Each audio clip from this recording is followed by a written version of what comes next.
लेकिन भारत का संविधान हर किसी को उसकी अपनी पूजा पाठ और पद्धति का बल्कि अधिकार ही नहीं देता, उसके विस्तार का भी संवैधानिक अधिकार देता है।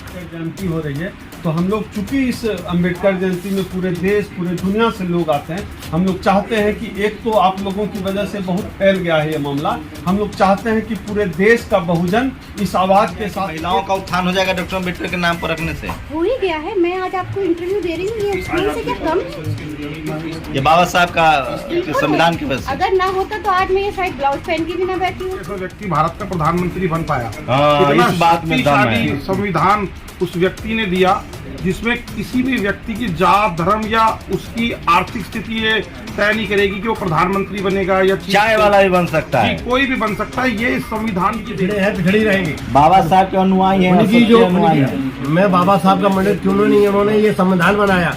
आज जो मौलिक अधिकार हम जिस मौलिक अधिकार की बात करते हैं, हर आदमी को हर ब्रादरी को अपना 14 अप्रैल ऐतिहासिक दिन है। इस बार बहुजन समाज के लोग ही नहीं, इस देश के वो तमाम लोग जो मनुस्मृति को नहीं मानते हैं, जो इस देश के संविधान को मानते हैं, वो चाहते हैं कि नया जो संसद भवन है उसका नाम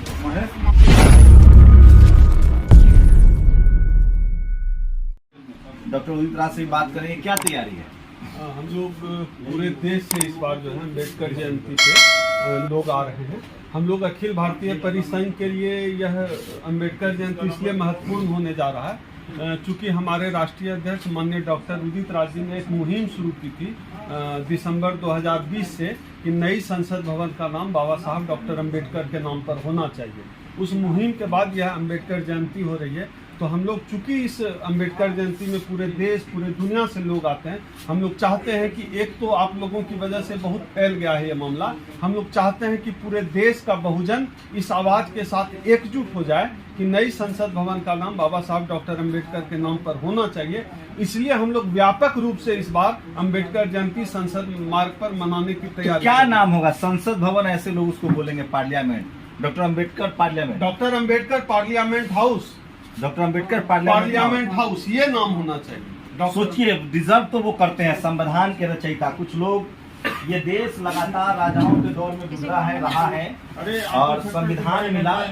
बात कर रहे हैं सर, कर रहे हैं, सब लोगों से करेंगे। ये एक बड़ी मांग है, नया संसद बना है सर। इस देश में जो देश कभी जातियों में बटा हुआ था, जो देश कभी धर्मों में बटा हुआ था, जो देश कबीलों में बटा हुआ था, उसको एकजुट किसने किया? समय समय पर एकजुट हुआ है। कभी बुद्ध ने एकजुट किया, कभी सम्राट अशोक ने एकजुट किया। उसके बाद संविधान लागू होने के बाद फिर से वो देश एकजुट हुआ, अखंड भारत बना।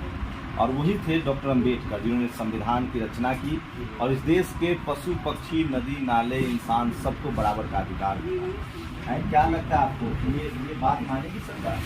ये सही बात है। डॉक्टर अम्बेडकर साहब के ही नाम से रहना चाहिए पार्लियामेंट हाउस। बिल्कुल सही है। क्यों किसी और के नाम पे रहेगा? जिन्होंने संविधान बनाया है और जिन्होंने हर किसी को बराबर नज़र से देखा है, ये नहीं देखा कि हिंदू मुस्लिम धर्म की भी स्वतंत्रता सबकी सुरक्षित रखी है। बिल्कुल रखी है, डॉक्टर साहब ने रखी है और हम भी यही मांग करते हैं कि पार्लियामेंट हाउस का नाम यही रहना चाहिए डॉक्टर साहब के नाम से। सोचिए, दुनिया भर में देखा गया है कि जो बहुसंख्यक धर्म के लोग होते हैं वो कम संख्या वाले धर्म वालों को सताते हैं, लेकिन भारत का संविधान हर किसी को उसकी अपनी पूजा पाठ और पद्धति का बल्कि अधिकार ही नहीं देता, उसके विस्तार का भी संवैधानिक अधिकार देता है। तो जब तक संविधान है आपका धर्म सुरक्षित है, जब तक संविधान है आपके हक अधिकार। नई सेंटर विस्टा जिसे अभी आप बुला रहे हैं उसका नाम डॉक्टर B.R. अम्बेडकर पार्लियामेंट होना चाहिए। उसके दो कारण है।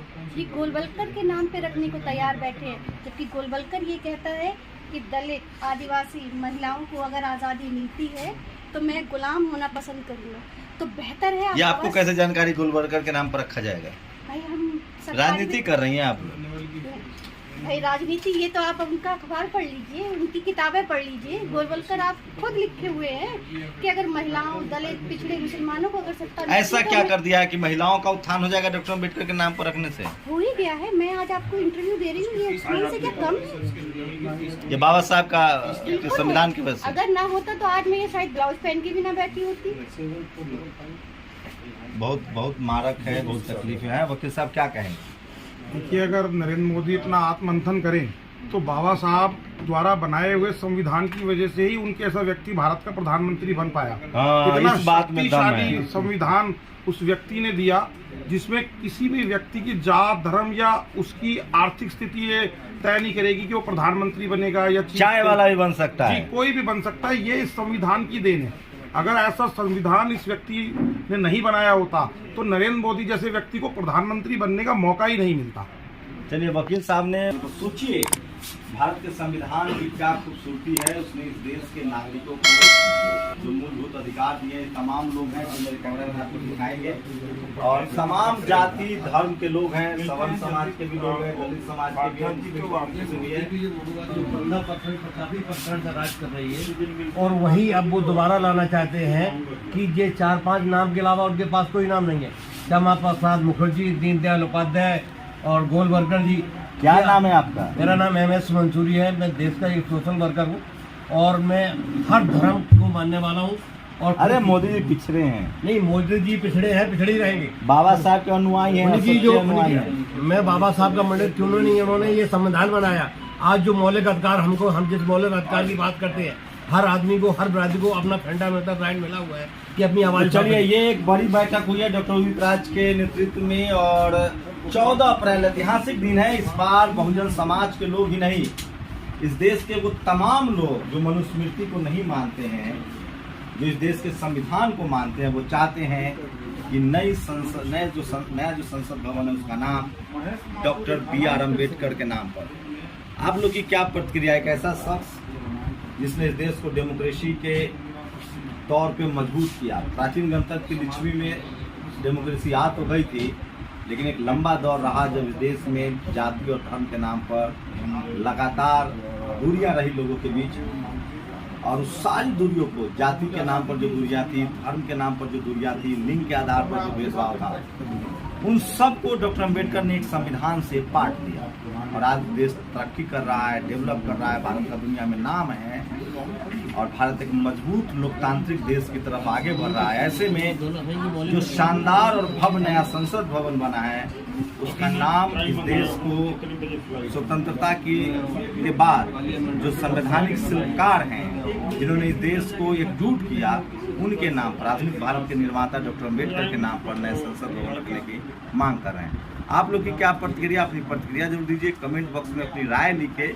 आप आलोचना भी कर सकते हैं, अपने तर्क भी दे सकते हैं, कि आप एक कैंपेन भी शुरू कर सकते हैं कि आखिर नए संसद भवन का नाम किन के नाम पर होना चाहिए। मुझे लगता है कि इस देश की बहुसंख्यक आबादी कहेगी डॉक्टर BR अम्बेडकर, बाबा साहब अम्बेडकर। आपकी क्या प्रतिक्रिया? अपनी प्रतिक्रिया जरूर दीजिए।